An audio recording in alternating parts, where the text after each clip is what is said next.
This Tavern looks like a proper hive of scum and villainy, aye? All of your pirates, scoundrels, mercenaries, sellswords, and monsters folk, rejoice! For I come here into your little den in the name of my most esteemed captain, the scourge of the Sea of Joy, the Green Terror, the Mad Murderer, the one and only Captain Greenlump. I come here to offer ye a place in our crew.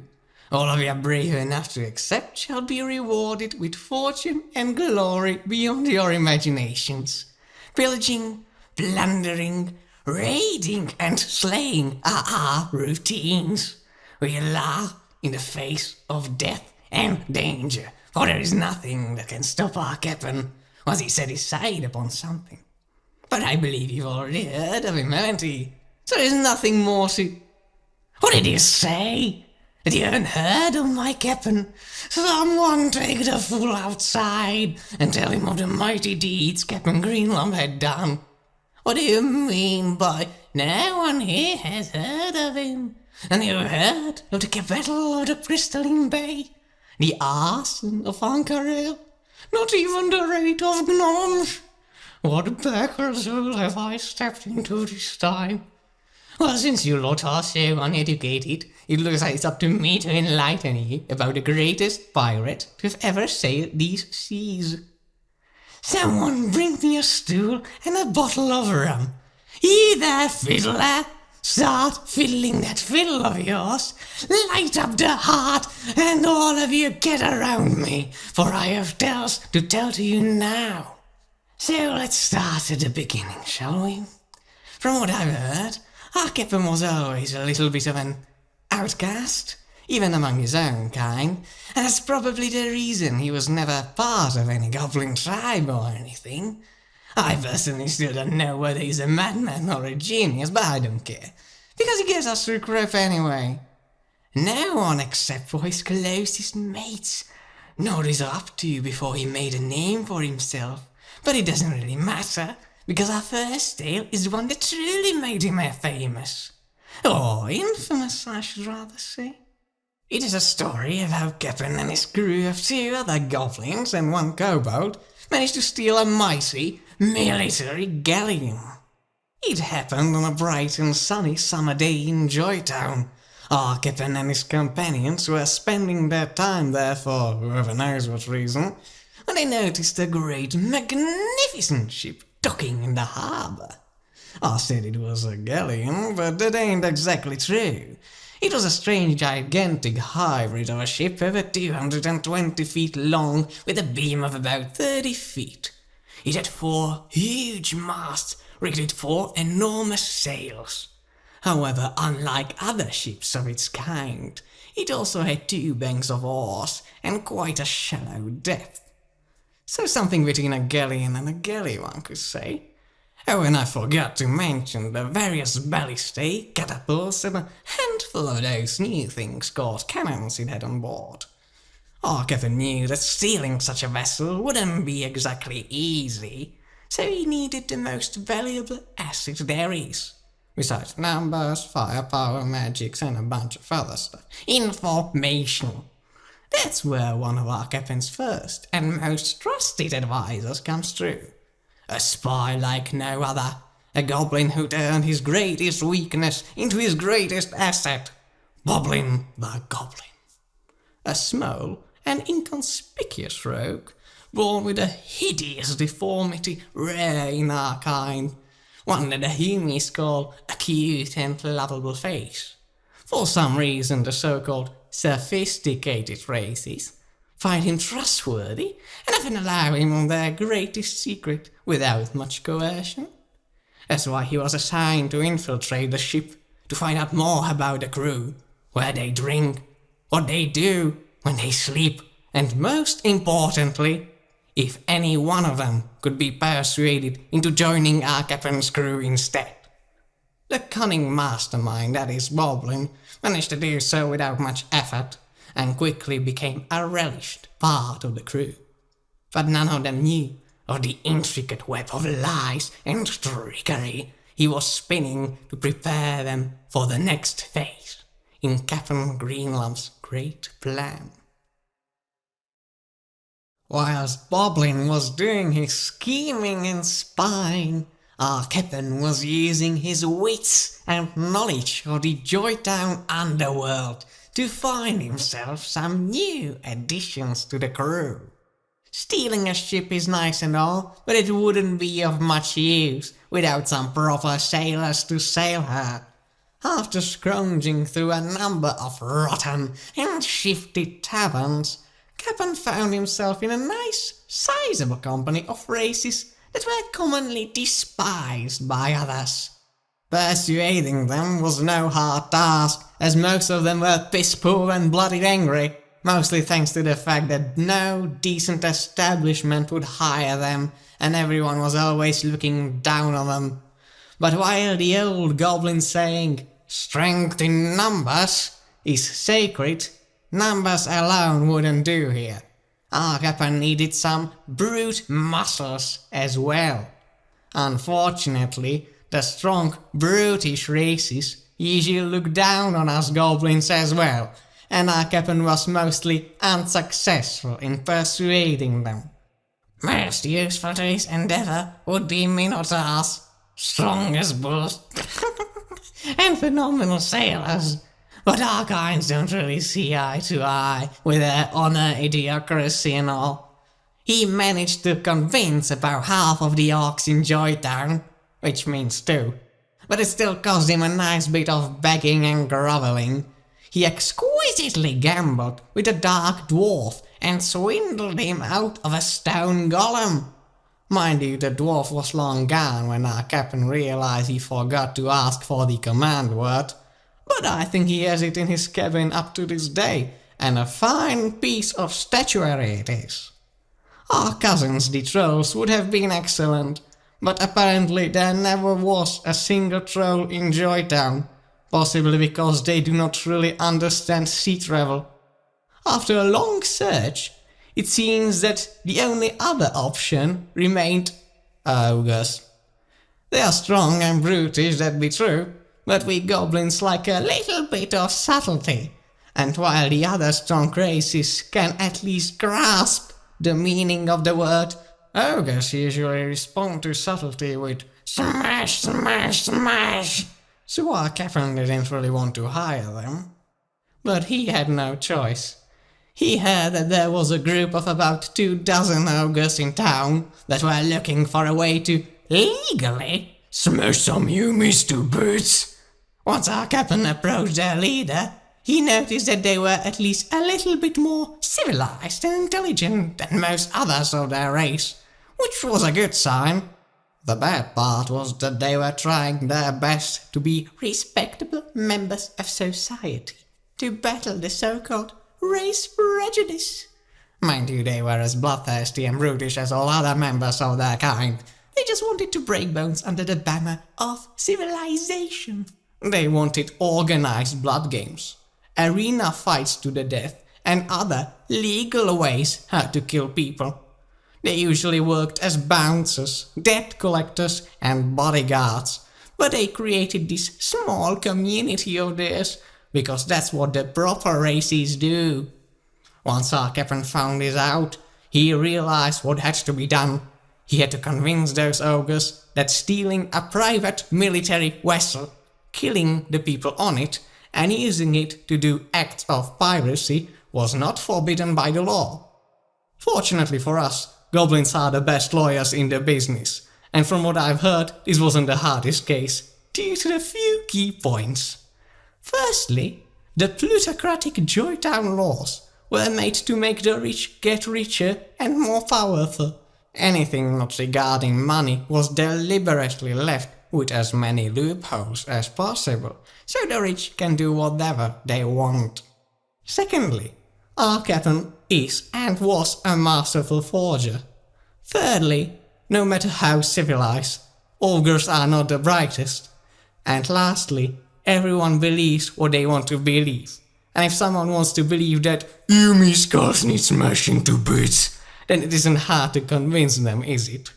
So, after a little bit of subterfuge, the ogres decided to help our captain to reclaim his stolen ship from the thieves, with the right to kill anyone who defies this order issued by the city council, and to then sail with us as corsairs working for Joytown, but with the ability to raid Joytown ships as well, for the purpose of hiding their true allegiances.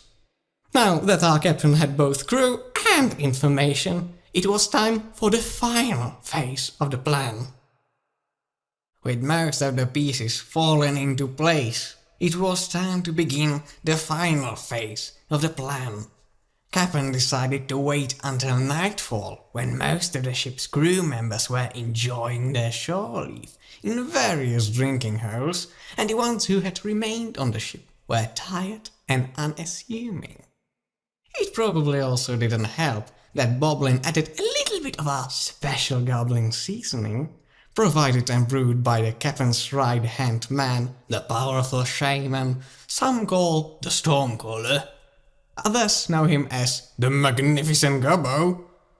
This concoction added to the crew's food made them see the world in a, let's say, different light. Out of the 100 crew members stationed on board at the moment, about 40 were in the condition to fight after Goblin's little sabotage.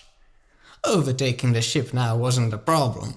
Trying to discreetly get the whole crew of goblins, ogres, kobolds, and more throughout the city to the ship without raising suspicion was.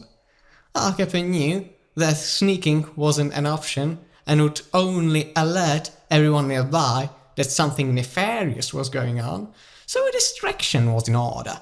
Something that wouldn't hide the presence of the monstrous force going towards the ship, but something that would shift the attention elsewhere. The Boommaster was the kobold for the job. A small array of surgically timed explosions happening at once over the city, and a decently sized fire growing around the wooden foundations of Joytown's market caused quite a ruckus on the streets, from what I've heard.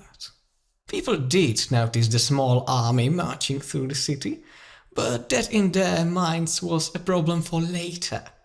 We goblins like subtlety and sabotage, but we also like some proper butchering and bloodshed, and once the crew got to the harbour, well, let's just say the time for subtlety was over. The few Joytown guards left at the docks knew better than to stand in our captain's way, and so the way to the ship was direct and clear. Once the solid ground was no longer under their feet and only creaking wood of the warship remained, the true race began. The remaining crew of the ship started ringing the bells to call for help, and the vessel had to be taken before that help came. I have to say I regret that I wasn't there to see it. Imagine the atmosphere. Middle of the night, the sky is red with fire and ash, the dooming bells are ringing, sounding, the time is running out, and there is a bunch of humies that are ready to put up a decent fight, but they are outnumbered enough so that stepping them in the back is a safe and sound tactic. I ain't much of a poet, but by me, this is as poetic as it gets. The fight was short and brutal, mostly due to the fighting prowess of our Captain Greenlump, and possibly the ogres who were ready to unleash their pent-up legally bound rage upon the Humy skulls. But once those pink-skins were dead, the race wasn't over. Captain started shouting commands towards his crew. "Ogres to the oars, goblins to sails, raise the bloody anchor, run the rigging, everyone else, shove us off! And Boommaster, send them a few gifts from us, aye?" And that he did. I've heard that there were at least 30 men on the pier when it exploded. Everything worked like a well-oiled machine, and it wasn't long before the crew were quickly leaving Joytown behind. Everything was going splendidly, until it wasn't. What our captain didn't anticipate was that just when he had finally managed to steal the warship, after weeks of planning no less, that he will have had chosen the exact same time to steal something, during which a Joytown pirate patrol of 4 ships decided to return to resupply. Fortunately, the patrol didn't know the vessel was stolen. Unfortunately, one ogre panicked and decided to fire a catapult upon them. Cap'n decided that the best course of action was to utilize the honed and mastered goblin tactic of running away as fast as possible. The wind was however not in his favor, as he wanted to sail into the wind so that chasing ships would have to compete against the strength of ogre rowers. The situation didn't really look good, but an unlikely miracle came to his help. The ogre leader came up to the captain and said something like, "I got this, captain," and went on to the ship's stern. He had a strange ornate club in the shape of a ship that he raised over his head and smashed into our boat. The ship started to violently rocking, but it gained quite a lot of speed for some reason.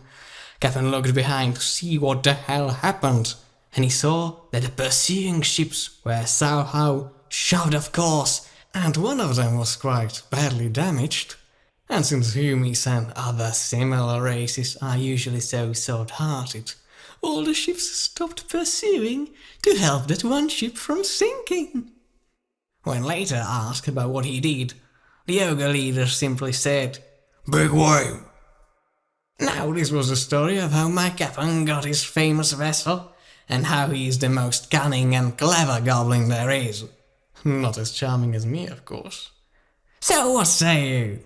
Are you lot ready to join his crew?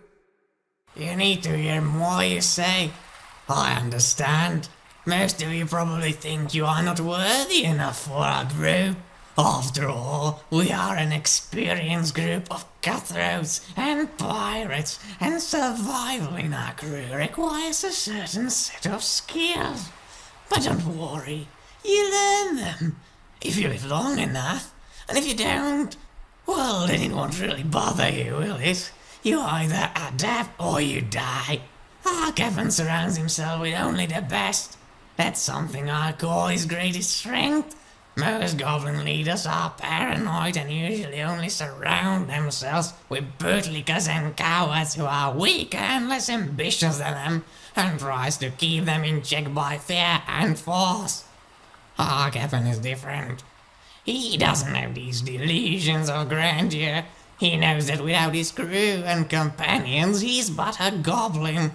An exceptional and mighty goblin, no doubt, but still only one goblin. You've already heard of some of his ship officers: Boblin the Spy Master, the Ogre Lieutenant, the Kobold Boom Master called, well, a Boom Master. But the most important one of the lot is and was the captain's right-hand goblin, called by many names: the Stormcaller, the Tidebringer, the Squidwarder, and the Magnificent Gobbo. He was a shaman. Well, I don't really know what he was. I've heard that some mercenaries called him something like Hydromancer. I've never seen him conjure a hydra or anything, so I don't know where that came from, but anyway. What I know is that he was really good with water. I don't know how, but winds were always in our favor, and the most dire storms seemed to go around us while he was on board.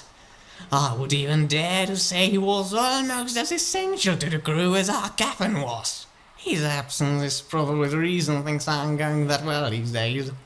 No, I believe, like any other goblin, that there is a grain of lie in any truth. And I didn't believe those tales about powerful wizards or whatnot capable of lifting mountains and summoning cranes of fire.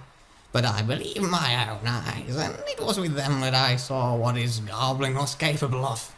So let me tell you of the clash of fire and water, as our crew's half-orc poet later named it. It was some time ago when I was just a new recruit on a flotsam, as it was named after the daring commandeer. The day that it happened on seemed simple enough. We were cruising around the southern strait, plundering and trading ships within sight and avoiding patrols.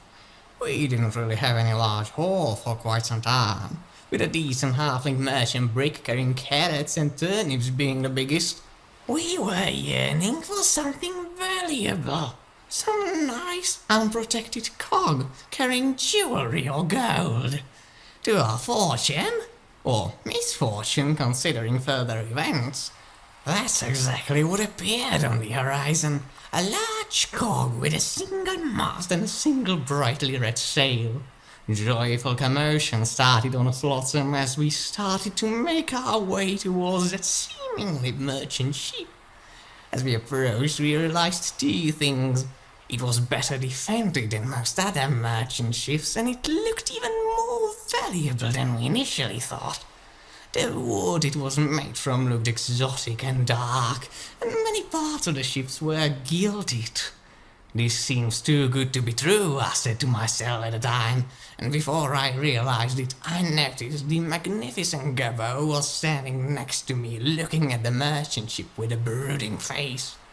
I have a bad feeling about this, he says to me and starts caressing the slimy tentacled creature on his staff. He whispered something to the creature and it jumped from the staff into the water. I stared flabbergasted and speechless at the creature as it started making its way towards the vessel. The ship was about 1,000 feet away when the creature returned and jumped back into the shaman's staff. The shaman leaned towards it and an expression of shock came into his face. He quickly ran towards the captain and started shouting, "Turn it around! Turn it around!" "Why, it looks like we'll finally have some fat loot again," answered the captain to the joy of most of the crew. "It's a Jarhasian ship, captain," says the shaman. "And what does that mean?" retorted the captain. "Demons, captain! Demons and magic!" Captain stood there, for he knew not whether to turn the ship. As fate would have it, he didn't have to make that decision, because soon after a small ball of fire appeared in the corner of my eye. I only managed to yell, "Get down!" before the ship's wheel exploded in a burst of fire and force. Some crew members were thrown overboard, some burned, and some became a pile of ash. Captain managed to dodge in time to come out of it unharmed, but as he got back to his feet, he saw a thing he did not expect. The enemy vessel was now approaching us. Now, I don't know how many of you have ever sailed on a ship, so let me tell you one important thing. Fire is bad. Explosive fireballs with killing intent? Worse. When these things started being fired at us, any plans of capturing the enemy ship undamaged were gone. We were fighting for survival now and we had to use everything at our disposal. We were too close to use the catapults now, but the cannons and ballistae were still at our disposal. But most importantly, we had two things that could even the scales a bit. Speed and a bloody giant naval ram. Our captain told most of the crew to follow him and rush towards the upper rowing deck. He then ordered everyone to either start or keep rowing like they never had before, to sink the bastards to the bottom of the sea for damaging our precious vessel. Flotsam started accelerating towards the Jarhasian ship, which was now showing its broadside and unleashing hells upon us. Whilst cannons are not that ordinary, I expected at least some weapons on board, but from my understanding now, Jarhasian weapons are not of the metal kind. What I saw instead was a line of fiendish flaming creatures, chained and frothing with rage and madness, and being ordered to shoot fire at us by some fancy dressed Yumis.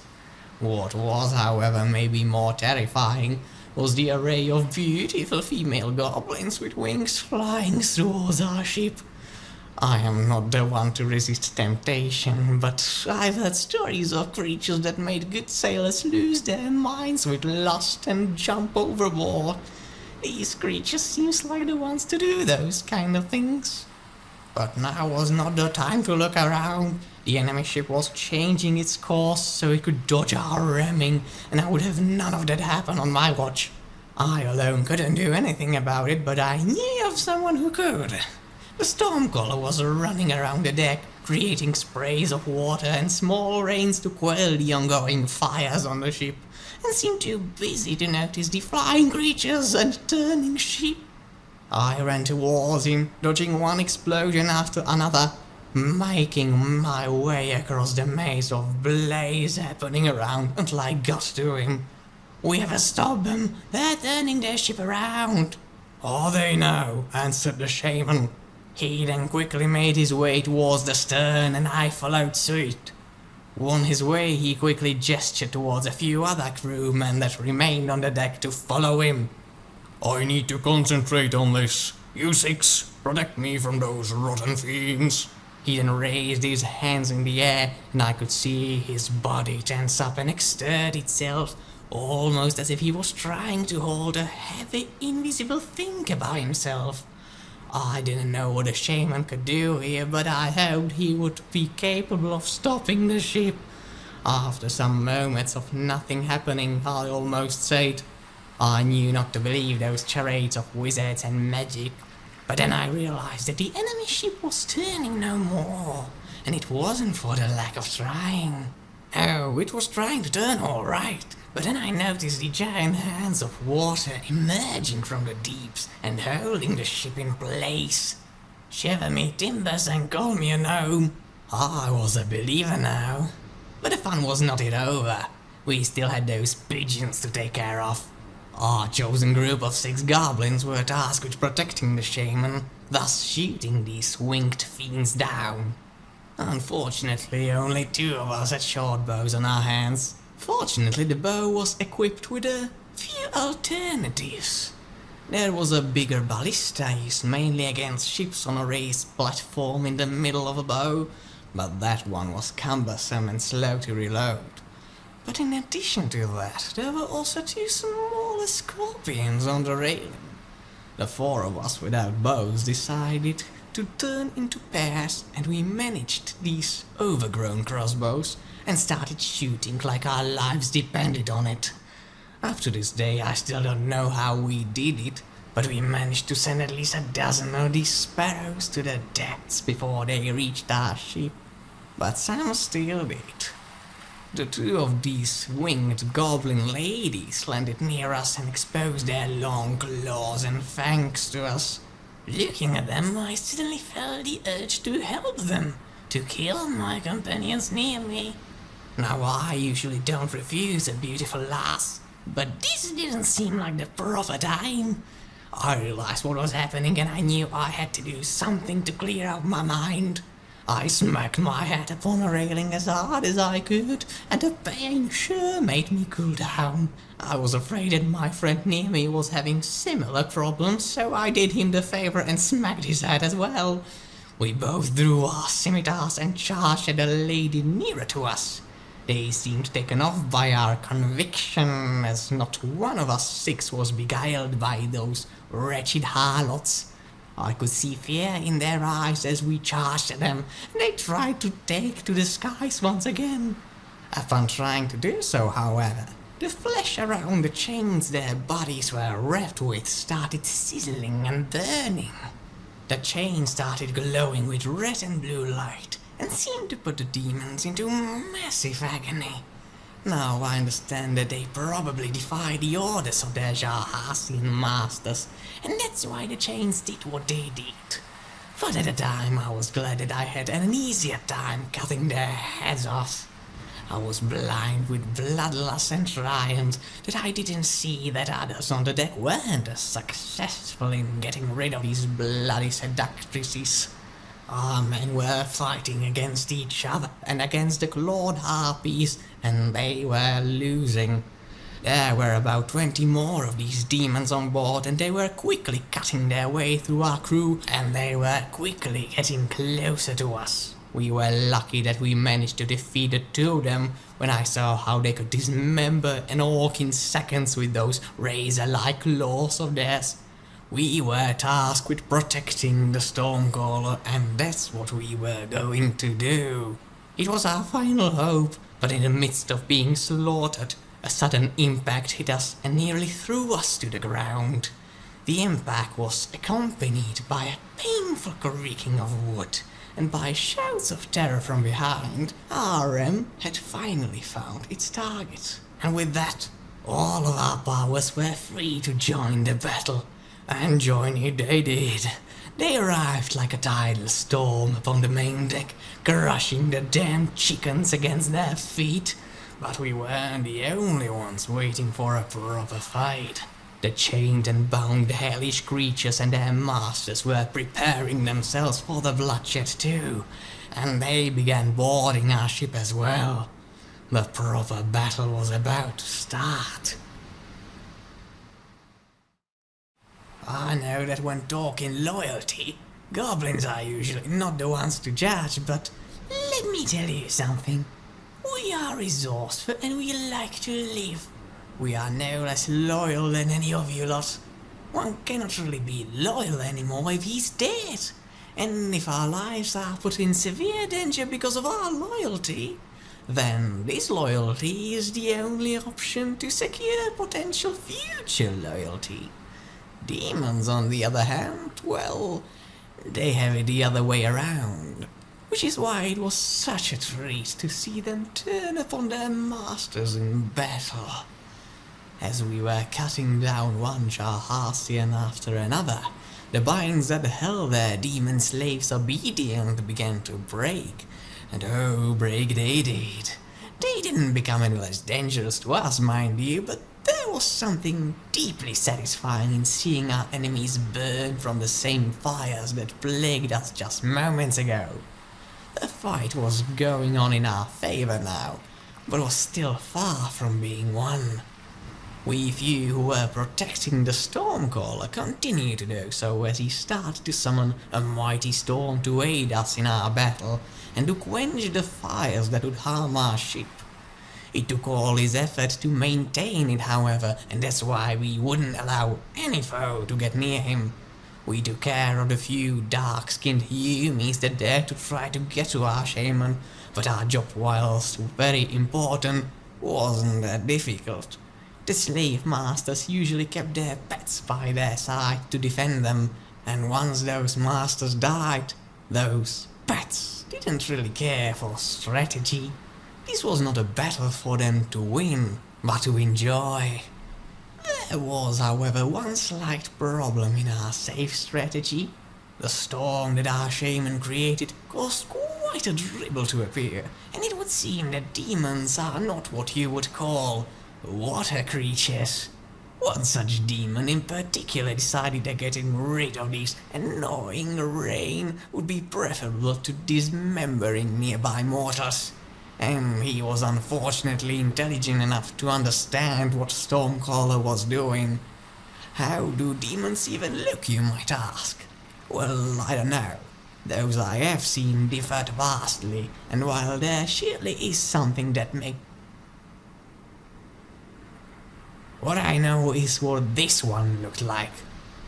I'm not good at describing otherworldly stuff with these big words like eldritch and primordial and elemental, so I'll put it how I saw it. Imagine a ghost, then put it on fire, then cover that ghost in charcoal armor. The fire from the ghost is mostly inside that armor, but it still manages to find its way through any imperfections, but mostly from the eye slit. The eye slit from which you only see intense burning rage and two red eyes of fire. That's about how I would describe that thing that was cleaving its way through our comrades with a giant two-headed battle axe. Oh, and did I mention that it was about 7 feet tall and had a giant, massive black battle axe? Even though this thing was making its way towards me, I remained unwavering in my loyalty, and without wavering, I cleared off from its way, taking the shaman's head with me for safekeeping reasons. My other companions had the similar idea, and soon the immobile Stormcaller was facing the demon alone, without having to worry about us. Even though we had faith in his ability to defeat the foe, we realized that something had to be done. One of my mates tried to circle him and stab him in the back. A valid and intelligent strategy in most cases. Not in this one, however. But it did give us some more time to think about a plan, as goblin throats are famously strong and crushing one takes a second. I and the boys were frantically trying to find something when my eyes stumbled upon a dead demon body. A body covered in strong magical chains. My second glance then went to the raised anchor dangling from the bow, next to the Stormcaller and in front of the demon. My mates quickly grasped what was going on, and we nodded in understanding. There was, however, a slight problem.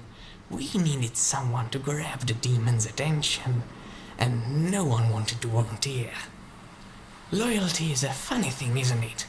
A goblin loyalty is at least pragmatic, but sometimes even we get some urges some might call heroic. So I was standing there, few feet behind the demon. I donned the Stormcaller's hat, and as the events began unfolding, I shouted something like, "What ya thinking, ya big pansy? Ya daft scallywag won't even recognize Stormcaller on this ship." This demon fella looked straight at me, and so I continued. "You're getting a little wet from my rain, aren't ya? Come and get me if you have the guts." My plan was effective. Too effective, perhaps. I never thought that I could muster such charisma to outwit an otherworldly fiend. Now that I think about it, it was probably the hat. The demon started charging, almost before my boys were done tying the chains to his legs, spikes and whatnot, and I began dodging and running for my sorry life. As the fiend kept pursuing me, I shouted at my boys, "Drop the bloody anchor already!" And at that moment, the demon noticed the chains tied to him. I jest you not, it was fear I saw in the monster's eyes when I heard a loud splash of the anchor hitting water. "You fell for a classic blunder, mate," I say to the fiend second before he's dragged to the depths. The fight was nearly over after this, but I decided that my loyalty was spent for the day and dropped to the ground playing dead. We won in the end, and we finally gained some proper riches, gold, jewels and other valuable things.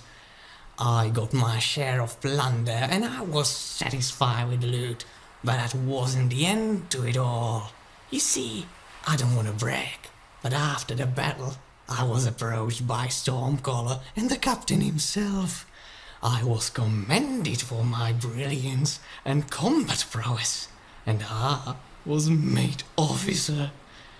Said they needed someone with quick feet and quicker mind, and I seemed like the right decision after almost single-handedly saving one of the most valuable officers.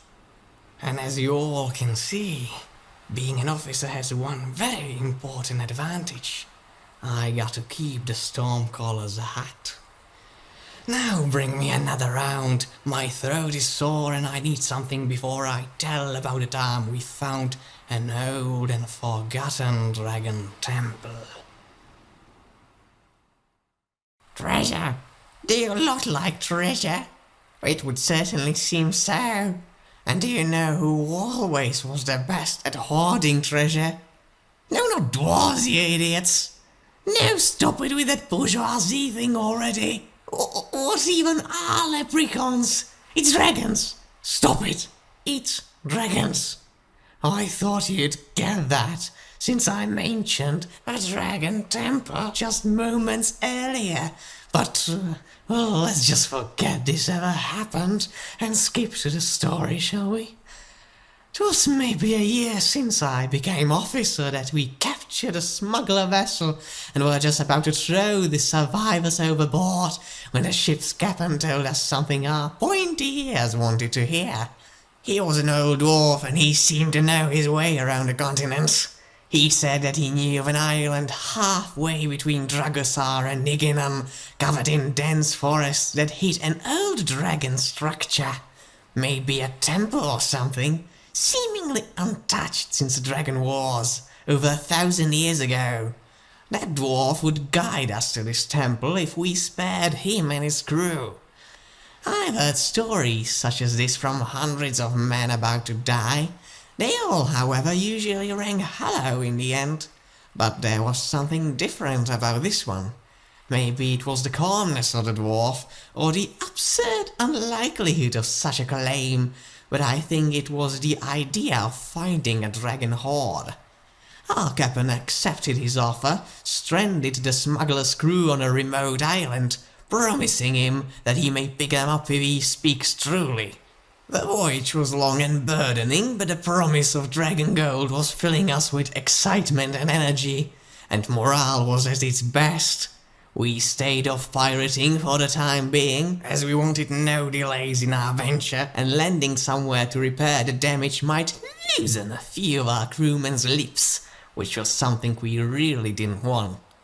As we approached our destination, Captain only remarked, "Well, no wonder that no one but some filthy smugglers found this temple." And I was of the same mind. The place was an island in the midst of a giant and treacherous archipelago, full of hidden reefs and icebergs, forming in this cold and northern climate. Without a smuggler's aid, it would be a miracle to get through it, but it at least made his claims all the more plausible. When we finally landed on the island, it was decided to send a small scouting group first to check if the temple really was there and how it looked like. I was stupid enough to say that only the most skilled and bravest should be the ones to do this task, so naturally it fell upon me to do so. I was sent with our so-called experts on architecture, at least on destroying it, technology, or at least stealing it, and resourcefulness, whatever that is.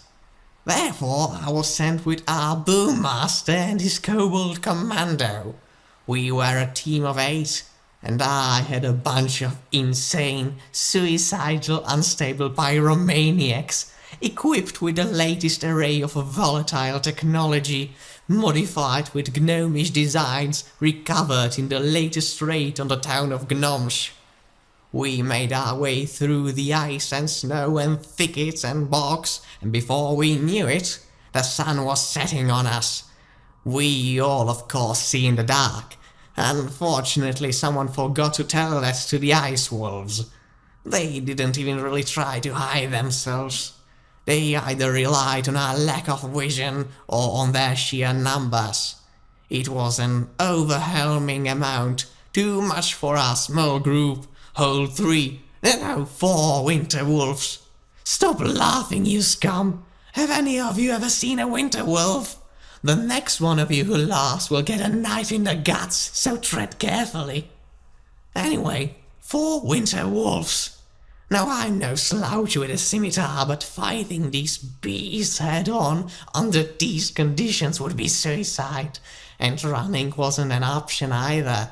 However, the boommaster had a little something new up in his sleeves. He quickly produced a couple of head-looking devices that he gave to each of us. Each hat was modeled differently, but they had one thing in common. They each had a metal ring in their noses. He then pulled on those nose rings of his orc-looking hat, and green smoke started coming from his ears. It made me feel all sleepy and sick, but the boommaster soon threw it at the wolves, and they seemed to suffer from similar effects. We all pulled on the rings as well and threw them at the beasts. Each of them started acting like they had a little bit of those miracle mushrooms, if you get me. Good stuff, says I, for once finding a kobold device functional, useful and subtle. But then came the dreaded answer. And you haven't even seen the best part yet? And he lobbed a lit candle at the gas concentrating around the wolves. Near vast box, I might add. Now, I ain't no explosive expert, but I know my bogs, and I know they don't like fire. I quickly threw myself into the greatest pile of snow in the near vicinity, and I barely made it before I felt the immense shockwave that shook the land around me. The boommaster and his merry band of kobolds landed in various distances of the explosion. Unharmed, of course, for they are kobolds. They have adapted for stupid explosive stunts. The rest of the journey was rather uneventful, as most of the wildlife seemed to abandon this island, probably assuming an as of yet unknown volcano decided to erupt. I was in less than stellar mood from my company as they revelled in the carnage they had caused, but that all went away when we captured a first glance of that fabled dragon temple. After 1,000 years it was overgrown with vines and roots, almost looking like it was a part of the nature on that island, but that didn't take away from the magnificence that temple held. I'm no expert on architecture, but there was no doubt here. The dwarf was right. A standing temple from the times when dragons ruled over the world, and it was here for us to plunder. Once the existence and location of the temple were confirmed, we returned to Flotsam and relayed our findings to the captain. Overjoyed with the information, he quickly announced that a requisition party was to be sent, one that he himself would lead. That was rather unusual, as our captain didn't usually join such endeavors personally. His leaderships and skills were mostly given from the rear position, but I guess that this was an operation that required personal oversight. We of the scout party were to be part of this group, along with 12 additional muscles and the captain himself. It was said that a bigger party would be more prone to activating the temple's presumed dormant defenses, but I suspect that Captain was afraid of being robbed of any magical treasures before due inspection and appraisal was done. Our journey to the temple was much smoother this time, now that the road had been laid out, and we arrived before sunset. We have quickly located the overgrown doors to the temple, and soon we found ourselves in an enormous main hall of this ancient complex. From first glance, it was obvious that it had been a place of prayers and religion, as it was filled with a ridiculous amount of ornate arters, statues and statuettes made in the dragon image. All of these talks make me seem like I know my way around this history stuff, but I'm only really paraphrasing what Captain said. So let's end this description with the fact that we started filling our bags and pockets with anything that was of some value and wasn't too heavy to carry. And things that were too heavy to carry, well, they were blasted into valuable and mainly carryable smithereens. Captain left us to our devices in the matter of ordinary treasure, but he had his sight on magic, and that's what he was desperately searching for in these dark halls. It would seem, however, that on this upmost level of a temple, no items of such kind were to be found. This was bad news, as it could have meant that this place had already been robbed before, and what remained were only scraps of the old robbers were too afraid to steal, in fear of a dragon's wrath. Well, that's where we had the slightest advantage. Dragons are all but a dying, broken race now, and their wrath was the slightest of our worries. And since we were probably not meant to be the first to rob this temple, we would possibly be the first to brave the lower levels. How did we know such lower levels were there, you ask? We didn't. But if someone were to have them, it would be dragons, so their non-existence never even came to our minds. The boommaster started coordinating the other kobolds and began remotely exploding one part of the temple hall after another. After a few such detonations, he happily proclaimed that about 10 feet under our feet the floor goes hollow, and he believes that a hidden chamber is to be found under that layer. The pyromaniac then told us that he had already taken the liberty of calculating the explosion needed to surgically create a small hole to that area, and that he had already planted the tons of gunpowder kegs needed. Our captain told him to stop in his progress, that we would try to find access to that lower level in a less disruptive way, but the boommaster gave us that insane guilty look that meant that it was too late for that. The fuses had already been lit. A second later, the whole temple was shaking, pillars toppling over, floor disappearing in a growing chasm, and the room falling on our heads.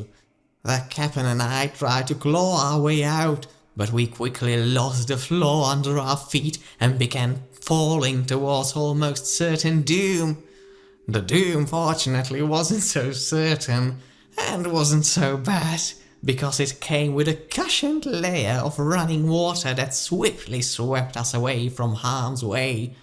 I didn't know what a river was doing here, flowing through an ancient temple, but I was grateful anyway. In a few moments we were washed ashore, and you wouldn't believe where that river had taken us.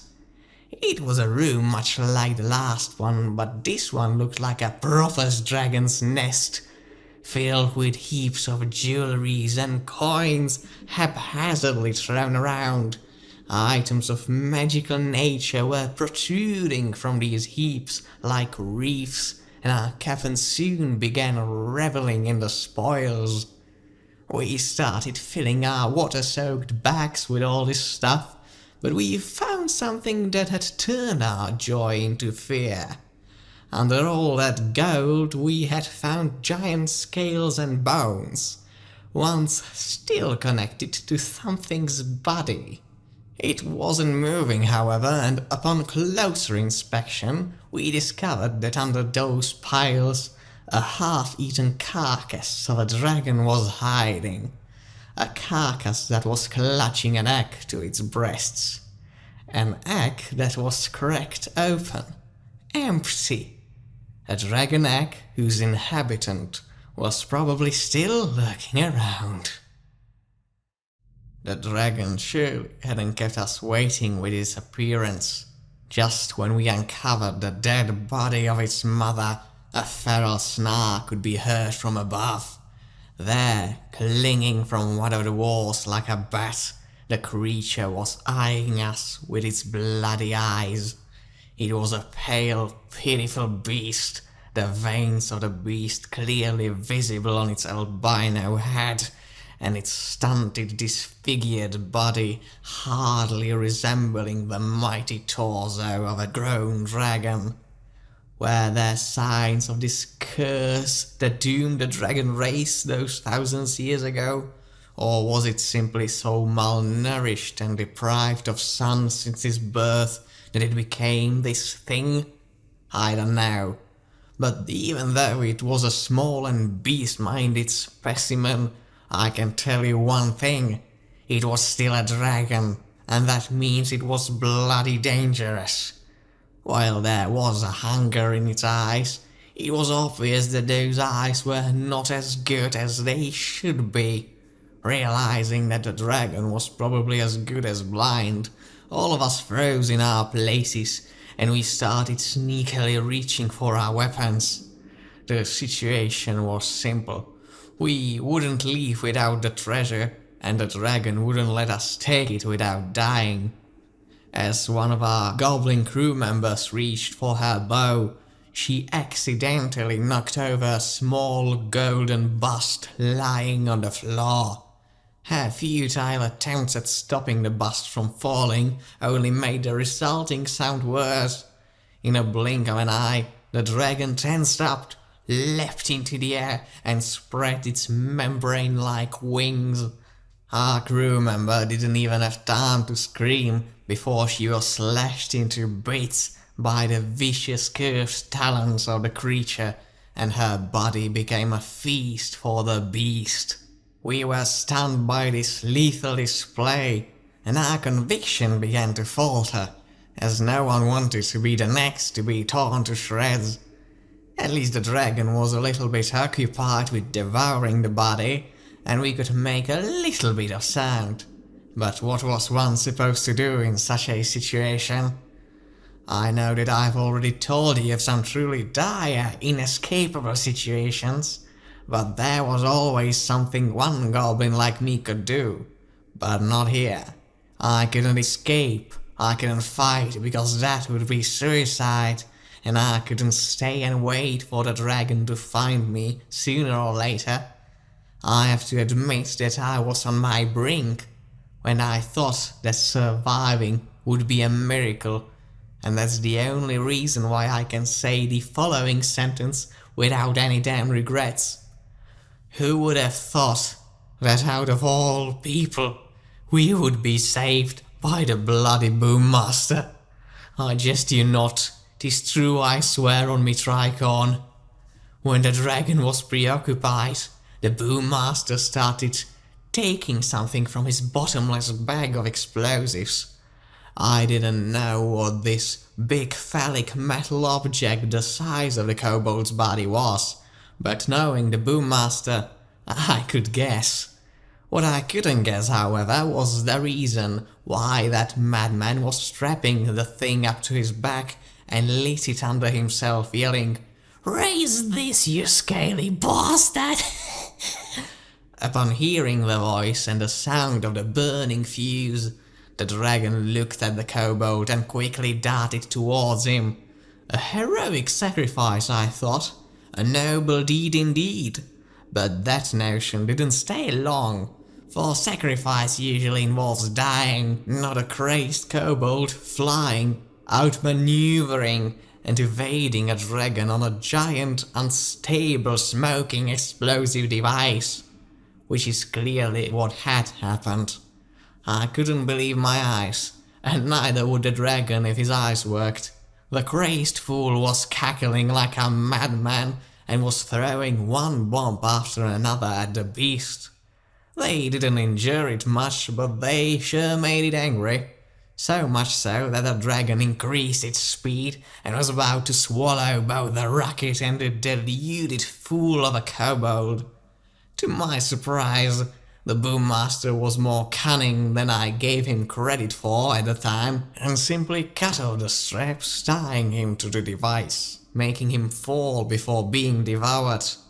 The dragon didn't notice any creature falling, and did exactly what it was baited into. It munched on the explosive, a snack that proved itself too much even for a dragon. In a moment's time, we were being showered by bits of flesh and blood coming from the beast.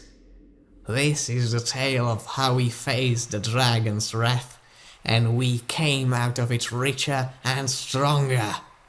Boom Master, of course, survived without a single bruise.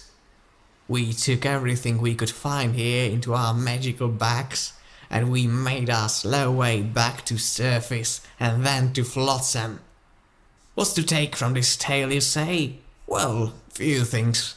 No matter the danger, we always end up richer. Never get on a kobold's bad side, and good side neither, because both are equally dangerous. But mostly, join our crew, we get things done. If some of you want to mock or doubt, let me remind you that we have fought a dragon and won. How many can say the same? Quiet! Quiet! What's all this ruckus about? Haven't I told you enough?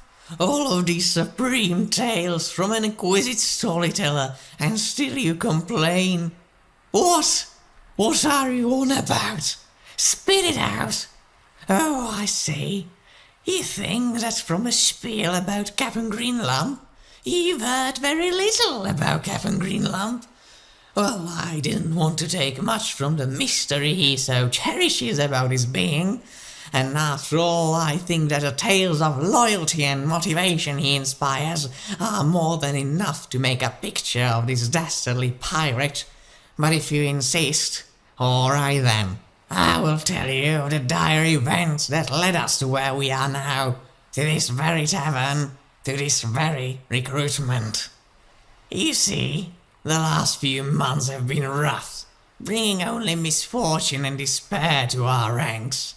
We were the lords of the Sea of Joy. We were getting richer and richer, but with our fortune grew our gluttony. We became too reckless, too unafraid, too pompous. We were no longer a nuisance too troublesome to eradicate. We became a thorn that needed to be taken out.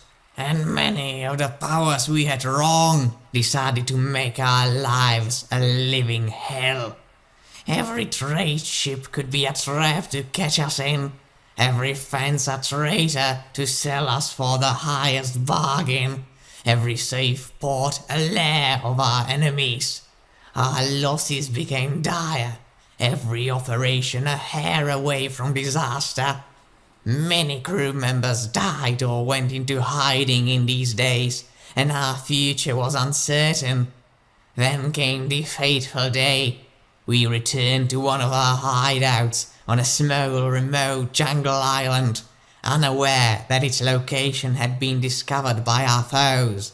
We were careless and defenseless, and our enemies were ready to put an end to us in one single strike. Things went bad, but they could have gone much worse if it weren't for our captain. Whilst the evening was still uneventful, Captain was brooding in his rocking chair with a concerned look. He then told me and a few others to go check on the flotsam with him, because he thought that there was something wrong going on. We were told to be careful and sneaky as we traversed the jungle towards the beach. I didn't understand the need for that until we caught the first glimpse of our ship. We were not the first to reach her. Tall humanoid figures were trespassing on our ship, obviously waiting for something. It was then that we heard a loud explosion from the direction of our hideout. Captain said that he knew this day would come and that he was prepared for it. There was a hidden cove nearby in which he had a small ship no one but him knew about, ready to set sail. What of the others? I asked him, but he told me that we would only seal their fate if we joined the battle. According to his information, Greenlump himself was to witness the public executions of his crew members, one after another. So they weren't meant to be killed in this ambush. Not getting captured was a way of prolonging their life in the prison and possibly making way for their eventual rescue. We can't save them if we die today. Live to fight another day, officer, says the captain to me, and we make our way towards the cove. It seemed like our escape would go unnoticed, but it so happened that one of our escaping crewmates crossed our path, and his pursuers were quick to follow. I tried to warn the captain, but he was nowhere to be seen when I turned towards him. He had either hid or fled to save his own skin. I thought to myself at least. But I had no time for thought, as before we knew it, I and my two comrades were encircled by 8 cutlass-wielding humans, gnomes and dwarves. Well, we found ourselves some scared green scum, didn't we, boys? Says an oath of a human. Time to roughen them up. I and my mates gathered ourselves back to back, ready to stab anyone who would come near us. The mercenaries were mockingly walking towards us when they suddenly heard a sharp swooshing sound. Then one of the soldiers cried out in pain as something hit him in the side. What the? Shockingly gasped another mercenary, but his question was cut short by a small carved wooden object hitting him in the face. The thing that incapacitated both of them was a small curved piece of wood. covered in rusty sharp nails and shards of metal that somehow went straight through gambeson, clothes, skin, and the sharp points rooted themselves deep in the flesh of its victims, leaving them paralyzed and in pain, or killing them altogether. The other poor souls against us tried to find out where these attacks were coming from, but these ingenious things called boomerangs have one thing about them that can confuse the uninitiated. If skillfully thrown, they can change their course mid-air. In their perplexion, the remaining soldiers made one huge misstep. They forgot about us. We quickly charged them and rapidly started stabbing their kidneys to bits. When this was done, Captain Greenlump emerged from the shadows, his mighty cutlass on his side and these wooden weapons at his hip. I've already lost enough comrades as it is. No more. Now stop standing here, little lot. We have a rescue to plan. This loyalty to one's subjects might not seem like much to some of you, but to us goblins, such a thing would make him a paragon of bravery and virtue, and strangeness and eccentricity. It was at this moment that I had an epiphany. This was a captain I would follow into the depths of hell. Our escape from the clutches of Joytown law saved the lives of both us and our captured comrades. But as fate would have it, it wasn't the end of our darkest hour. After saving our skin, we started collecting any debts and favors to gather the necessary funds and forces to rescue our crew and ship. I was tasked with recruitment of the new members, a task I have up to this day, as you can see. This meant that my work was to be done away from our ship, whilst Cap'n was raiding the northern dwarven coasts, as far away from Joytown as possible, of course, while remaining in the lucrative waters of the Sea of Joy. The news of my captain's capture by the dwarves caught me by surprise. Apparently, he got the information that a dwarven treasure ship, disguised as a simple rotten carrack to avoid us merry pirate folk, was supposed to be making its way to the elven lands to seal a political alliance. It was, however, a bait, and the ship was instead carrying adventurers hired to get rid of the pirate menace.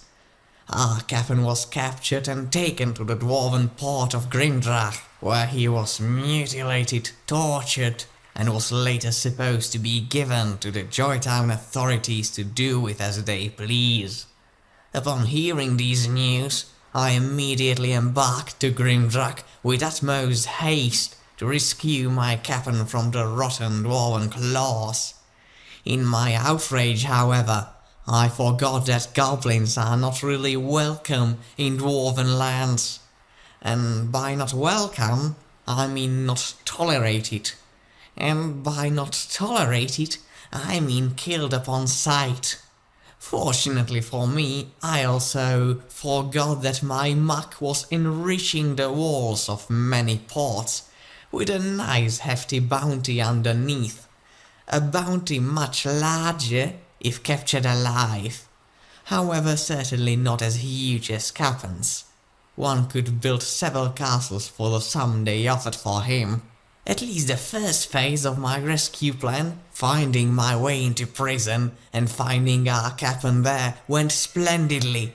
I was given a nice dark cell on one of these lowest floors of the downwards underground prison spire, right across from my captain, and I was commended for my brilliant attempt.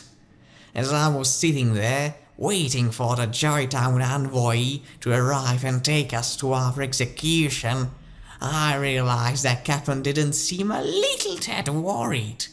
Now I generally too prefer a positive outlook on any situation, but let's say that the gallows wasn't among the pubs I wanted to visit this week, and I surely didn't want it to be my last. Captain, Shouldn't we be planning some way out, perhaps?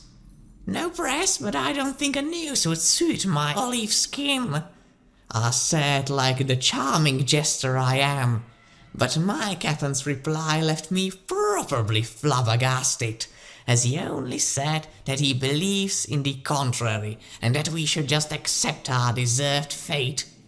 I for once couldn't recognize my cunning and resourceful captain, not that I think that he wouldn't ever surrender. Like most of our kind, he knew the advantages of a tactical surrender, but this was him throwing away the life of his crew and himself.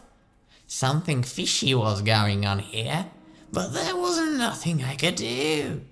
The next morning, we were brought out of our cells by an escort of Grimdrag guards, who then took us to the Joytown envoy's ship. We were to sail to that island city with a dwarven ambassador, who would be properly rewarded for collecting our bounties.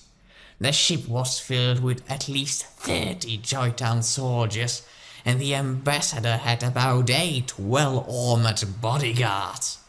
We were left chained and guarded in the cargo hold, with 4 guards watching over us. And once we embarked upon the open seas, I almost lost all hope of escape. I know that this mindset of mine seems a recurring aspect of these tales, but believe me that this happens all the time under our captain. Inescapable situations are our daily bread. As you can obviously see, we escaped from this one as well. Differently, however, than I expected. You see, about an hour later, Captain started complaining about a terrible itch, and he mockingly asked our guards whether they would mind loosening his shackles a little. It was a funny little joke, until the guard produced a key from his pockets and started unchaining my captain, with the words, "No problem, boss," no less. I needed some answers. But before I managed to find the thing that was on the tip of my tongue but decided to jump overboard, Captain only asked the guards, "Are the dwarves dead yet?" And he was answered with a friendly nod. "What?" I managed to stutter. Captain looked at me and remarked, "We are going to collect my bounties, friend. All of them." After some proper explanations, it all started making sense. The Joytown envoy was an old friend of Greenlump's, and the whole capture was a ruse orchestrated by the two. Now I get that you don't fully understand the brilliance of our captain's plan here. Not everyone is as quick-witted as me, so I shall tell you how things were supposed to go. So this envoy fellow of ours was supposed to bring our captain and his captors to Joytown, where they would be very handsomely rewarded, and we and all of our imprisoned crew members would be executed. But with some good disguises and captain's trickery, we were about to put a very unique spin to these events. Our dwarven captors would be handed in, we would be handsomely rewarded, and no one would be executed, since we would be long gone once our little prank became known. This wasn't the end of this plan, however. You see, Joytown wasn't the only place that put a bounty on our head. Theirs was surely the biggest, but others wanted the satisfaction of bringing us down themselves. Not the dwarves, fortunately, which was the reason why Captain was raiding their waters in the last few weeks. Our captain was about to do a con of the century. He would himself collect a bounty on his head, and he would do so more than once. We knew that the word would get out eventually, but we were keen on finding out how many times we could do this, and as it turned out, quite a lot. One would think that when offering so much money, they would be better prepared for such schemes. We even expected them to often see through our illusions and disguises, in which case we would offer our true captain instead, who would then use his little magical fail-safe on his cutlass that allowed him to escape from prisons in his earlier years. Or so he told me at least. But no such precautions were taken. Was I bribed and was such a trustworthy man? Were the authorities so excited to torture our captain that they forgot to check if it was really him? Was our plan so genius and yet stupidly simple that it didn't even occur to someone that someone might just do it? Are the sophisticated races so trustworthy and gullible? I do not know the answer to those questions. Oh, and by the way, I know that some of you might consider themselves members of the sophisticated races, and you think that I am somehow trying to insult you. That is not my intention. All of you who listen to me and think of joining us, I consider honorable members of the monstrous folk, as we are called. And I don't care about you others, who can go knitting and carousing and drinking wine and whatever your kind does. But anyway, we managed to collect bounties from Joytown and all the other free cities of the Sea of Joy. 3 kingdoms of the Sun Empire also fell victim to our brilliance. The High Elves of Vestaria were our last attempt, but their system was far more thought out than the others, and we barely escaped unscathed. After that, we stopped doing it, and we decided that we needed some proper force to defend ourselves before word of our captain's return got out. With all the money we stole, we started amassing the biggest pirate force to have ever sailed these seas. Everyone was welcome in our crew, sophisticated or otherwise. As we speak now, we have a small fleet of ships manned with goblins, kobolds, trolls, gnolls, orcs, minotaurs, and more. And that's how the story goes so far, but not how it ends. This is why I am here in this very tavern, at this very moment, with this very purpose. We are going to be the first force to successfully raid Joytown. We are going to attack that wretched island. We are going to rescue my old crew. We are going to get our capital ship, the Flotsam, back from their greedy hands. And after that, we shall be the most feared pirates to have ever sailed these seas. I'm not offering you just a place in our crew. I am offering you to become history. Our names shall be feared for the centuries to come. Emperors and kings shall cower before us, and we will become legends. So feel free to stay here in this dusty old tavern and drink your ale. But those of you who wish to be remembered, who wish to have all the gold and treasure they want, those of you who wish to see the wonders of the world, only to pillage them to their last coin, those of you who wish to be free, join us and fight under the flag of Captain Greenlump.